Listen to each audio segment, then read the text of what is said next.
In case you didn't know, this is our 35th anniversary of being a Main Street district. We were the third in Iowa.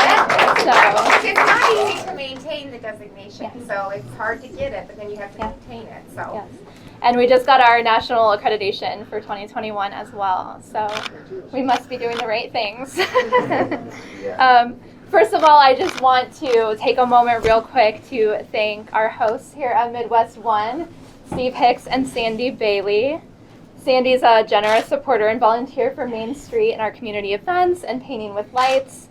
And earlier this year, when the Chamber was helping to really get PPP out to businesses, Midwest One and Steve were very instrumental in going above and beyond to really help our local businesses access that and what they needed to do. And many of them were located here in the Main Street District. And we'd like to thank you for advocating for Iowa and for getting PPP to Iowans. It was a team effort, so thank you. It was a team effort. National Guard, just everybody. Businesses stepping up and helping make some of the PPE that we needed. So anyway, I'm just grateful to everybody and their efforts to do what we needed to do to get through it. So thank you.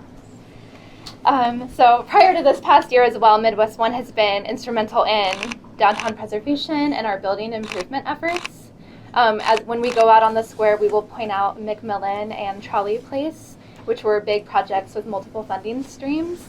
And much of that was in grants that often comes in on the back end. And Steve and Midwest One were very helpful in making sure we could get the bridge loan to get those projects underway. So thank you. Thank you.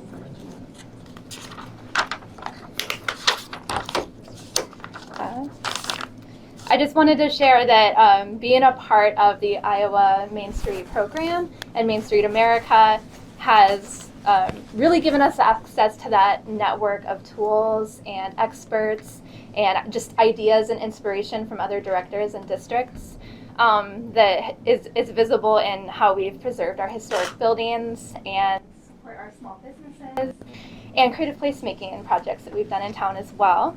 And it's thanks to our connections with Main Street staff and other districts that we've been able to, preserve McMillan and Trolley Place, that we created a first-time holiday gift guide called the Mahaska Wish Book to encourage holiday shopping locally this year. And that we were able to move forward in safe, creatively modified ways with some of our events this last year, like our 33rd annual Lighted Christmas Parade we did as a drive-through and totally overwhelmed the town with traffic. Everybody must have been a success. You got through the line. But I feel like we're a vibrant community because we're a Main Street community, and we appreciate being able to share that with you today. Do you have any, questions for us or anything specifically you would like to I'm anxious to see some of the projects. I think a lot of the things that we really focused on this legislative session kind of drives those foundational investments. So whether it's broadband or housing or daycare, the historic or the workforce housing, we were able to add a little bit more money to that, and so that's positive. I think for the first year it's 40, and then it goes down to 35.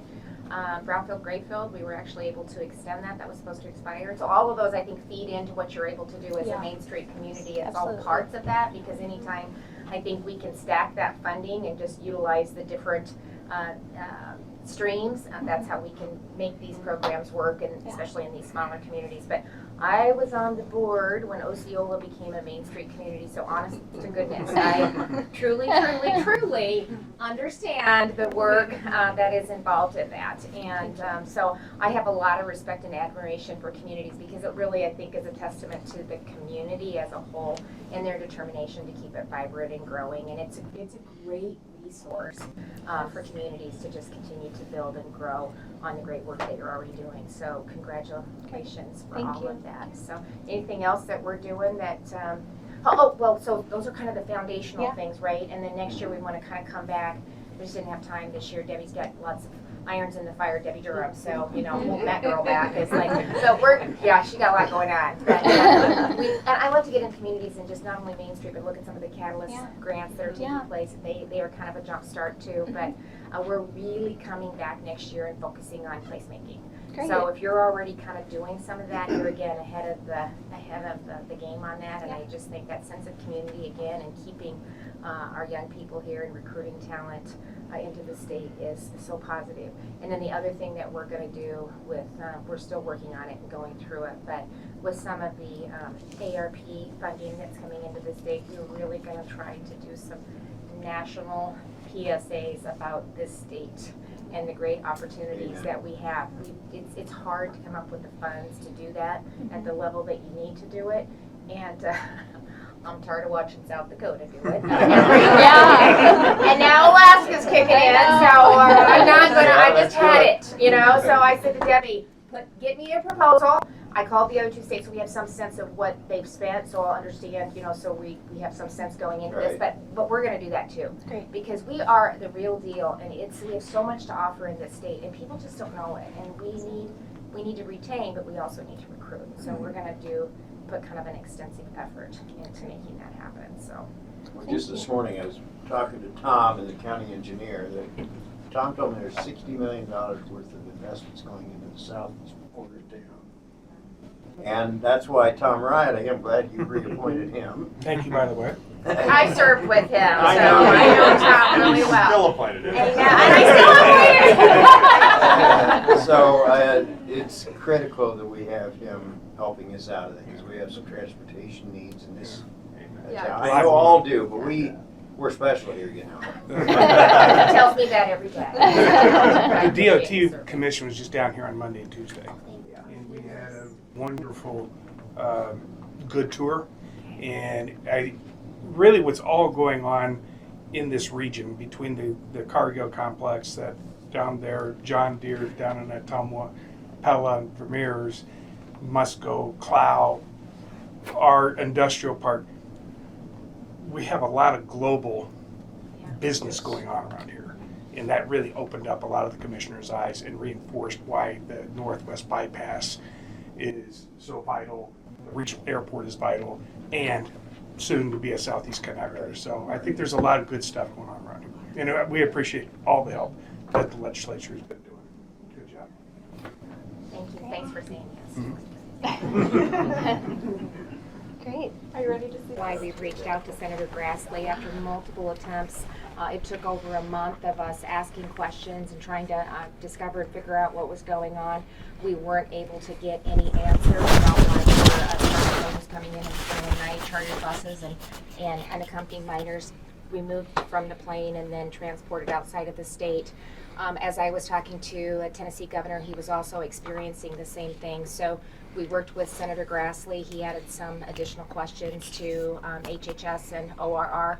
And finally, we were able to get some answers that ICE was involved in that, as well as OOR. So we're asking, we have a responsibility to the citizens of the state, and the lack of transparency, the fact that they're coming in the middle of the night.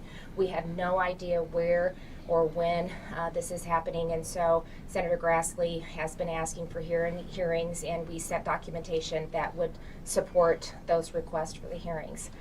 Anything else that you'd like to see happen? Well, no, we were told multiple times that it didn't have anything to do with it, and as we brought in our DPS and we continued to research and ask questions and dig into this, we found out our concern was, not only are they coming into the state, but we were afraid that human trafficking was taking place, and we weren't getting any answers. And so finally we said we're concerned that that's possibly what's happening with these children that were coming in the middle of the night. And after Senator Grassley was able to request some additional information, that's when they finally said that that was them that was doing that. So we're going to continue. Hopefully they'll have hearings. We expect some answers, some of the questions that we have. We put that in the letter that we sent to Senator Grassley, and we're going to continue to work with him in his office to get to the bottom of this. But it is not acceptable.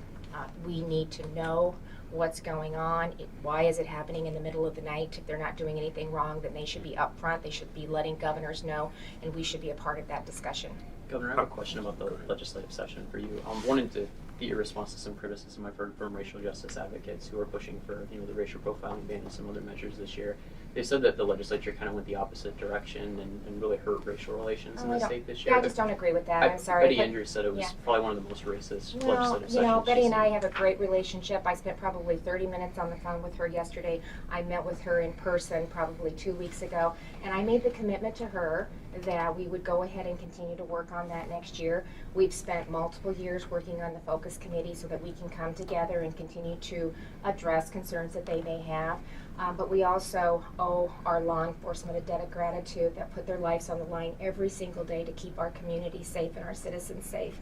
And I won't turn my back on them. We're going to continue to support them. We were able to do that, but it doesn't mean that those have to happen in isolation, and they're not.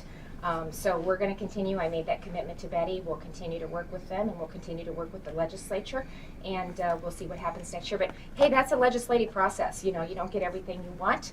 We work really hard. I would say it was one of our most successful sessions. I'm really proud of what we were able to get done, and really invest in foundational priorities that will help communities just like Oskaloosa continue to grow and be vibrant, and not only retain our young people in these communities, but help recruit and attract new people to the state of Iowa. So we're going to continue to focus on those elements that drive that, and we'll continue those conversations. What I love about Iowa is we can have a conversation. We can sit around the table just like I did with Betty, and we'll continue to work on issues that are important to everybody.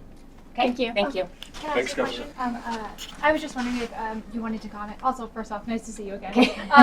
Didn't know if you wanted to comment on Xavier Harrelson of Montezuma has been missing for 2 weeks. I'm sure you're aware of that. I just wanted to know if you had a comment for the community. Well, my prayers and thoughts go out to the family. Again, we talk about law enforcement. I was in communication with Commissioner Baines every day and multiple times throughout the day, and just with the amount of resources that they had on site, and then the volunteers across around the community that helped do everything they could to help find him. So they're going to continue the search. I think they brought in the FBI, possibly the DCI has been involved from the beginning, but they're going to continue to do what they can to get to the bottom of this. And again, our thoughts and prayers go out to the family.